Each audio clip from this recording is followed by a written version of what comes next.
The critical situation was followed with careful attention to every minute detail by the commanders of the operation on the command ship offshore. On the afternoon of D-Day on Peleliu, the Marines found themselves faced with the necessity of stopping a strong enemy counterattack. The men of the 1st Battalion, 5th Marine Regiment braced themselves for the attack. At 4:50 o'clock, the Marines opened up with everything they had.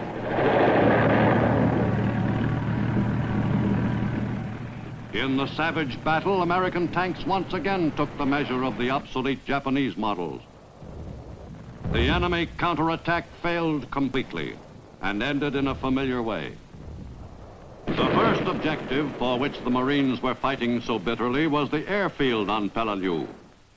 To seize that airstrip, the exhausted Marines pushed on in a determined effort to gain that prize before nightfall.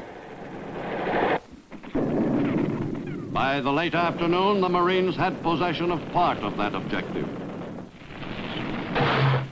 But the conquest of Peleliu wasn't to be as brief as originally planned.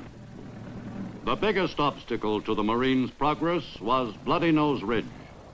Holed up inside many of the peaks in that ridge, the Japanese troops could exist for a long period, could enter and leave by any one of a number of passages.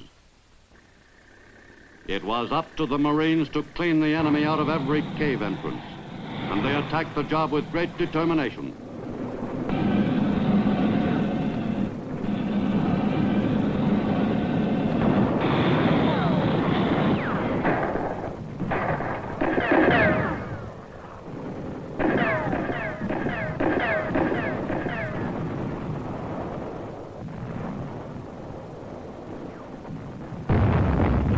The fight to take Bloody Nose Ridge on Peleliu was one of the toughest spot actions of the entire Pacific War. Casualties in the lines were taken back to a more protected area, but sometimes that job was almost impossible.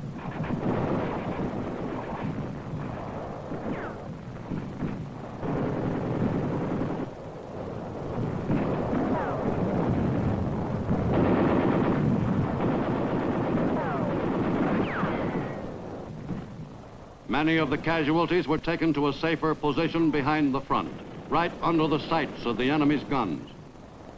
During the first 2 days, one company alone suffered 67% casualties.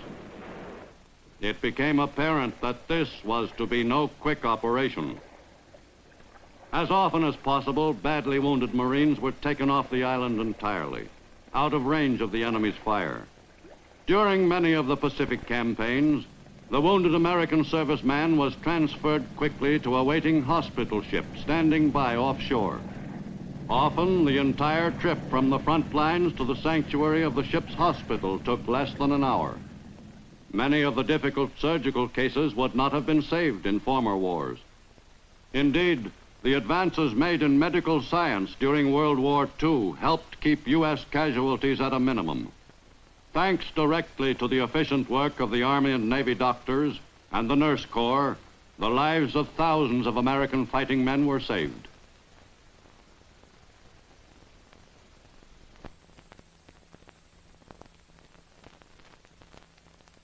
The invasion of Angkor was made by the Army's 81st Division on September 17th, 2 days after the assault on Peleliu. The 81st, nicknamed the Wildcat Division, was commanded by General Paul Mueller, who led his troops into combat for the first time on Angkor.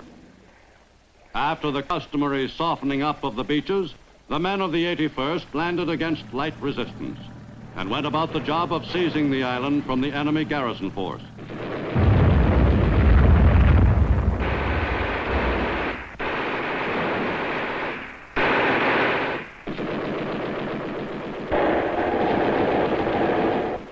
Angkor was not heavily defended, but the enemy had to be wiped out yard by yard.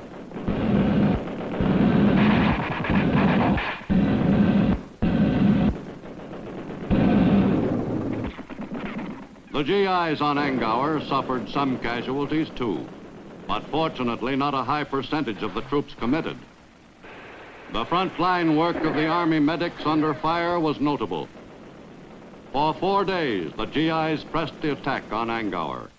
On September 20th, all organized resistance ceased. The enemy's defense of Angkor had crumbled. The island was declared officially secure on that 4th day. Without any loss of time, Army engineers went to work on the construction of an airstrip on the island. The work of clearing the area was carried forward under enemy sniper fire.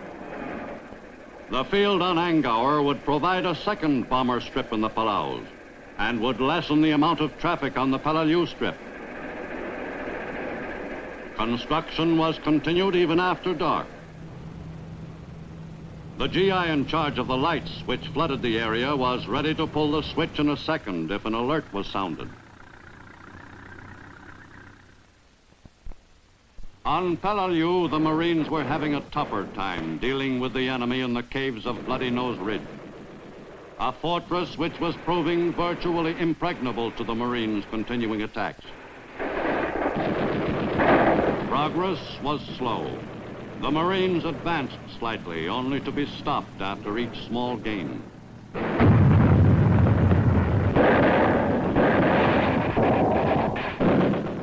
Sometimes the Marines would be thrown back from their newly won position. The call for air support was quickly answered.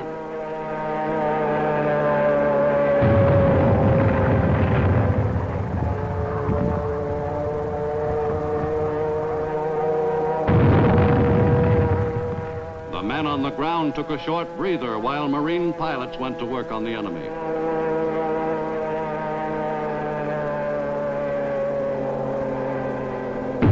The crescendo of the howitzers prefaced each new attack.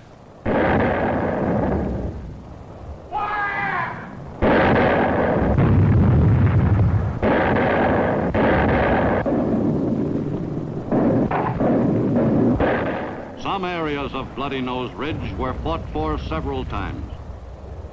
On Peleliu, advances were often measured in terms of a few yards.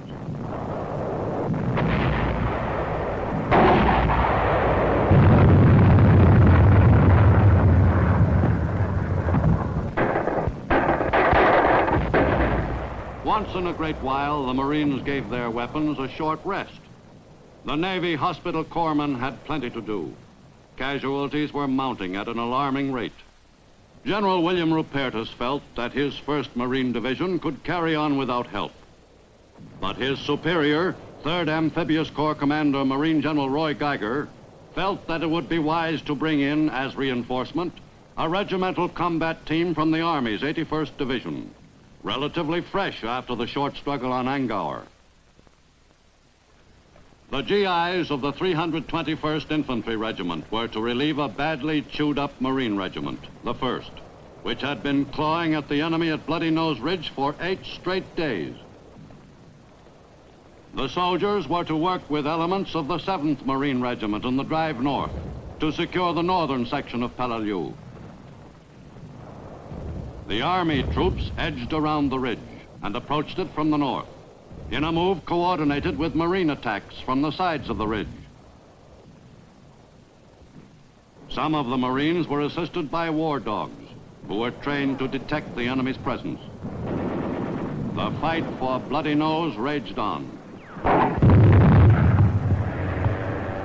From the airfield on Peleliu, Marine pilots took off on the shortest bomb run in World War II in the Pacific, 1,000 yards to the target, Bloody Nose Ridge, more formally called Umabrokel Mountain. Sometimes the planes dropped napalm-filled belly tanks with instantaneous fuse mechanisms.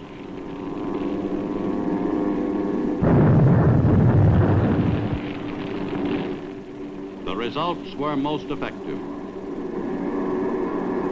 Napalm, which had first been used against the enemy on Tinian, often proved more devastating than regular bombs, particularly on jagged terrain. Week after week, U.S. troops assaulted Bloody Nose Ridge with every weapon available.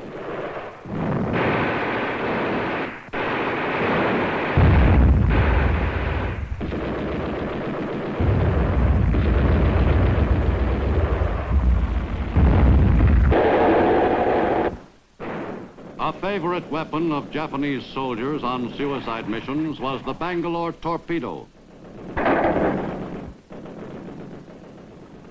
While the campaign on Peleliu was continuing, it became apparent that a supplementary operation would have to be conducted against an adjoining island, Ngaysobus, which was given a once-over by the Marine pilots.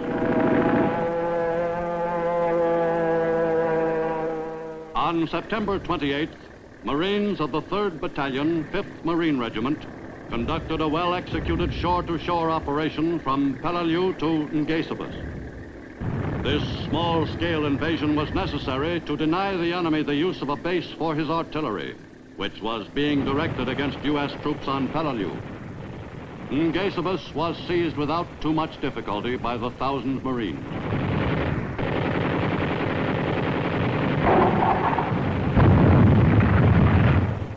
The island was taken quickly, and U.S. losses were light.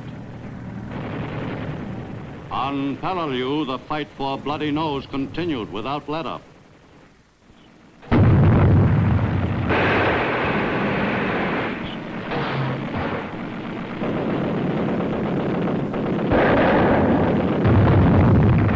By the end of September, the enemy was losing control of the island. A number of Japanese soldiers surrendered, but they represented only a part of the force still alive on Peleliu. For every enemy soldier who gave himself up, there were many more still holed up in the caves of Bloody Nose Ridge. On Peleliu, a handful of Japanese troops were taken alive before the island was termed secure. As for the rest, the U.S. forces spent another 8 weeks sealing up cave entrances in the last pocket of enemy resistance, an area about 900 yards long and 400 yards wide. By late November, the enemy was all finished on Peleliu. In taking 2 key islands in the Palaus, U.S. fighting men had seized a valuable area in the far reaches of the western Pacific. The Stars and Stripes flew over the most westerly of the Caroline Islands after a campaign which ranked with the most bitterly fought of the war in the Pacific. From that territory, won at a cost of more than 1,600 American lives, U.S. forces were in position for their next move. In October, a sizable airstrip capable of accommodating heavy bombers was in operation on Angkor.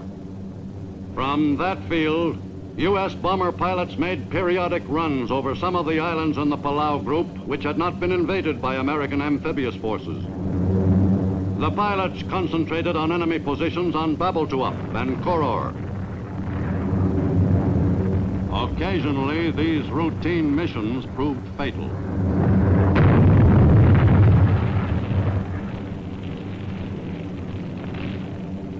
But gradually, the air over the western Pacific came under U.S. control. With Morotai in the Moluccas functioning as one air base and the Palaus as another, U.S. planes could easily cover the forthcoming invasion of the Philippines. Starting in October, U.S. bombers operating from Palau attacked Japanese fields and installations in the Philippines.